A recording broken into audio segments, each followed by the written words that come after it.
7 scholarships and 25 exhibitions to students who excelled in this year's Caribbean Advanced Proficiency Examinations and the Associate Degree Program of the Barbados Community College. This was revealed late this evening in a statement from the Ministry of Education.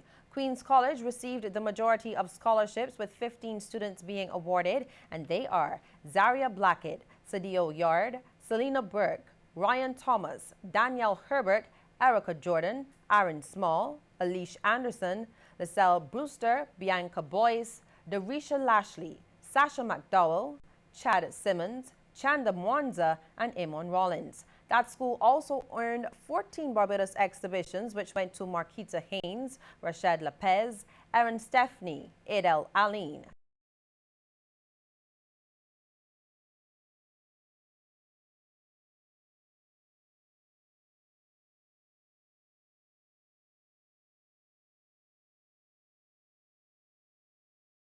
Brathwaite, Shanice Ashby, Shannon Gibson, and Shanice King.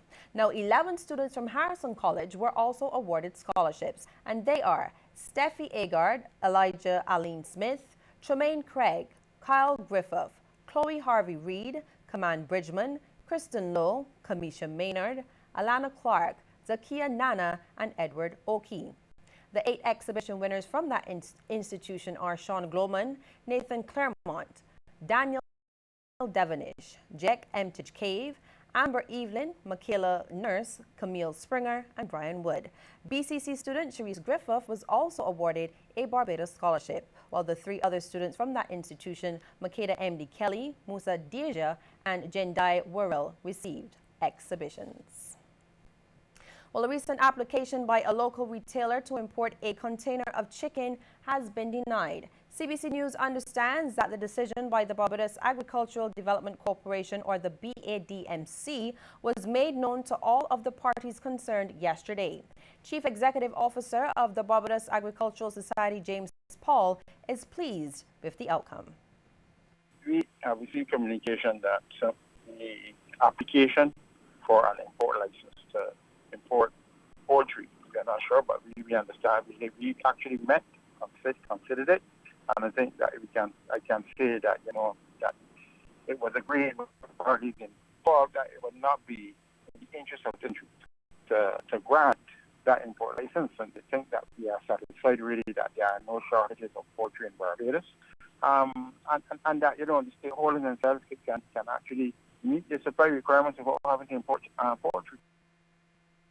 Well, the local poultry sector first raised the issue publicly last week, expressing concern that the importation application was being made by the company while money was still outstanding to some of its members. When contacted for a comment, a BADMC official confirmed that a decision was made.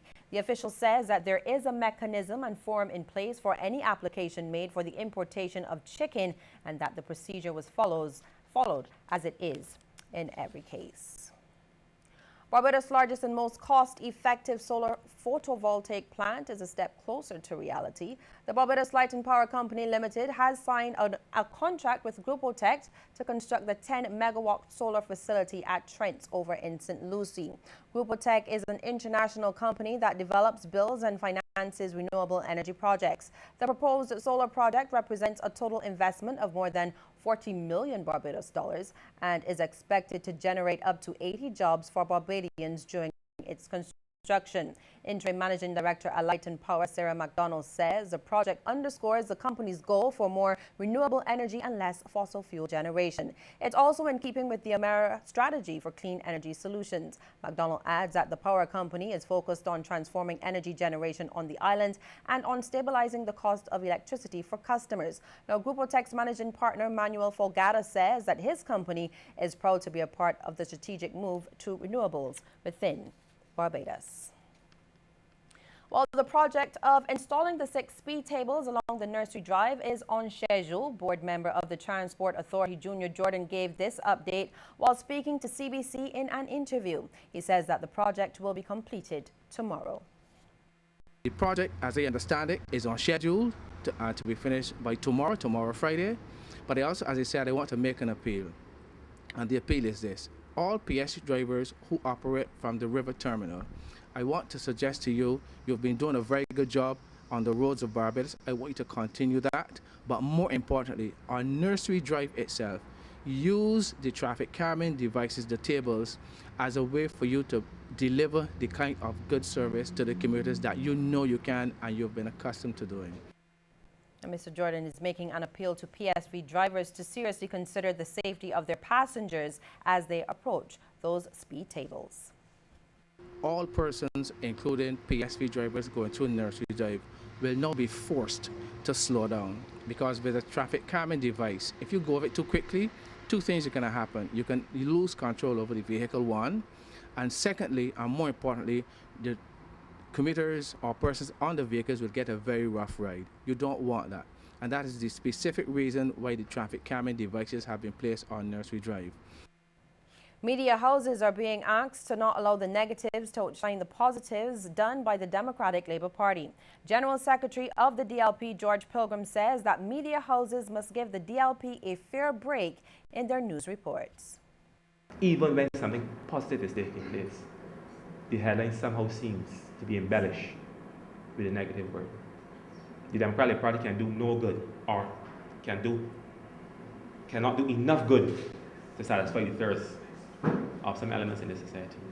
We accept the responsibility of government, we have not shirked from it, and we intend to ensure that this country is developed in a balanced way.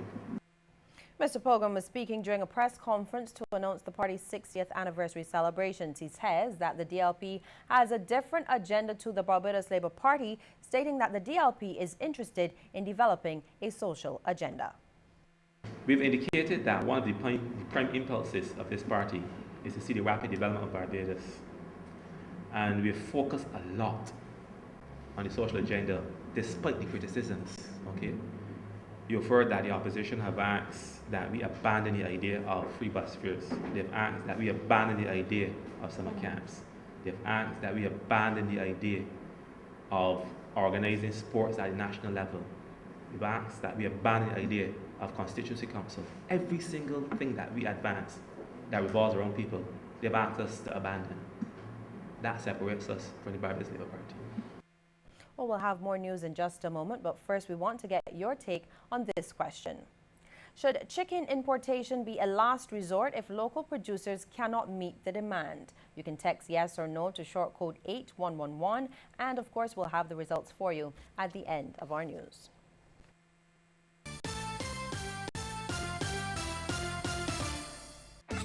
Sharing everything is our style. No camera can capture our magic. But when a cold hits, my head is somewhere else. I need that cold out and life back in. When a cold keeps you away, reach for Panadol Multi-Symptoms. Clinically proven ingredients for a total response to help clear your physical symptoms. So I can be fully there for them. Panadol Multi-Symptoms. When the cold is gone, life takes its place. Let's talk about nothing. Not, nada, zip, just zero. You can get a new Visa credit card and pay zero interest until 2016. Just switch your balance on another credit card or store account to CIBC First Caribbean. Pay 0% for 6 months on your new card, and it will cost you zero to make the switch. Why pay a higher interest rate on your credit card? Switch it to CIBC First Caribbean and start saving money right away. Terms and conditions apply. This unbeatable offer ends soon. Contact us today and zero in on this great deal from Visa and CIBC First Caribbean. Make no mistake, when you're looking for the #1 source of the latest business news in Barbados, the region, and beyond, it has to be The Bottom Line, produced and presented by me, Ryan Broom, every weekday morning on CBC's 94.7 FM at 7:50 a.m. It comes to you with the kind compliments of the Barbados Workers Union Cooperative Credit Union Limited, reminding you to save smart and borrow smarter. So remember, make it your business to tune into The Bottom Line, the best source for business news on the radio.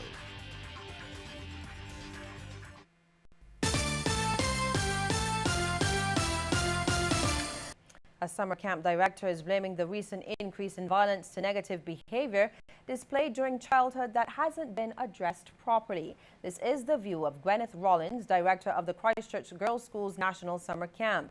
Speaking moments before the camp's talent show, the director, who worked with children for a number of years, says the behavior of children in recent times is getting worse. As a result, she had an urgent message for parents.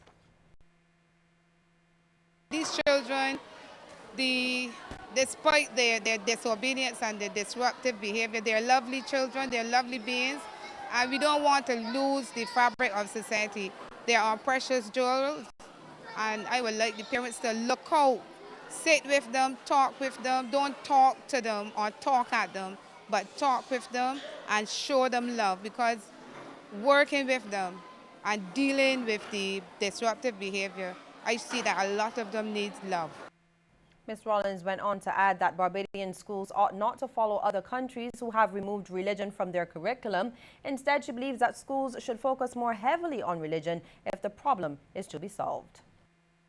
All schools and all homes should have some element of religion. And I tell my children, I tell the children here, if you get up every morning and you say the Lord's Prayer, before you go to bed and then you say the Lord's Prayer, you can use that as a tool to guide you during the day, and you can use it further in your life.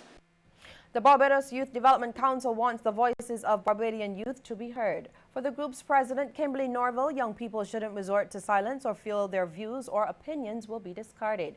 Doing this, she says, will hurt young people and the nation on a whole. Her remarks came as the BYDC hosted a panel discussion at the University of the West Indies Cayfield campus centered around the theme, Youth Speak Up, Youth Speak Out, Youth Be Heard, as part of activities to mark International Youth Day yesterday. We cannot have a dynamic youth population when their voice is silenced, and as a result, their value to society is diminished. This is why I feel the need to point out that youth civic engagement does not begin and end with the youth. It is essential for their involvement to be welcomed and encouraged at all levels in society, with the significance of the contribution that they can make acknowledged at all levels.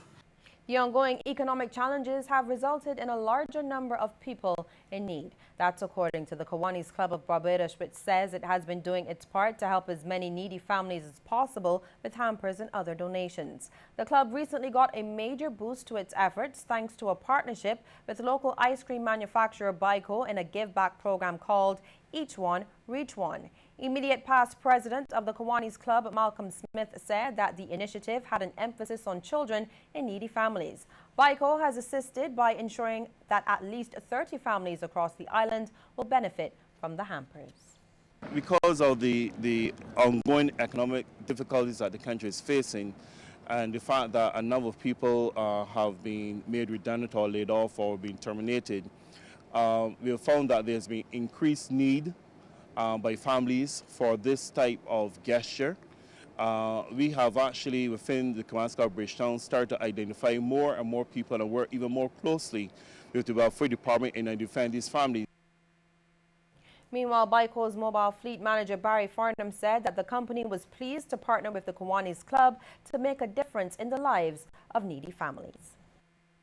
Today we're delivering the hampers to the Bridgetown sector of the Kiwanis Club. This is an initiative between Baiko and the Bridgetown Kiwanis Club, where it's called Each One, Reach One. We held this initiative back in July, the 3rd and the 4th of July, at the Massey Warrens Car Park. The stage is set for the St. Philip Parish Independence Committee's Night of the Griots this Saturday. The event is being held at the historic Bailey's Plantation, home of the Bussa Rebellion. To choose Bailey's is also significant. Next year is going to be 200 years celebrating the Bussa revolt. But for me, the memory that I have is my mom telling me that as a little girl, she would go to Bailey's for Christmas parties, and these parties were mainly to raise funds for the disabled. When a lady called Miss Peebles, who would have owned part of Bailey's and Bushy Park, she would have opened Bailey's Plantation for persons to come, make donations, buy tickets for this event. So what we're doing actually is not only paying tribute to Bussa and what Eddie Grant is doing, but a long history of charity and capacity building in St. Philip.